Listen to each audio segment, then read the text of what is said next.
পদত্যাগের ঘোষণা দিলেন কানাডার প্রধানমন্ত্রী জাস্টিন ট্রুডো। কানাডার প্রধানমন্ত্রীর পদ থেকে পদত্যাগের ঘোষণা দিয়েছেন জাস্টিন ট্রুডো। সোমবার এক সংবাদ সম্মেলনে এই ঘোষণা দিয়েছেন তিনি।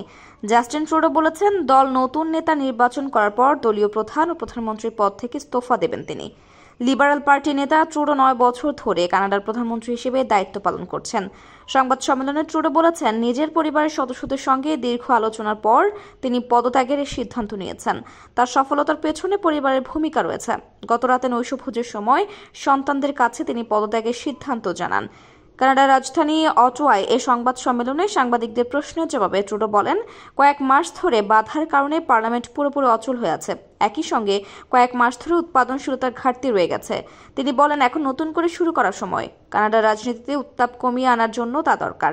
তৃতীয় মেয়াদে প্রধানমন্ত্রীর দায়িত্ব পালন করে চলা ট্রুডো বলেন, দেশীয় ও আন্তর্জাতিক অঙ্গনে এই জটিল সময়ে দেশকে সঠিক পথে পরিচালনা করার জন্য পার্লামেন্টে একটি নতুন শুরু দরকার।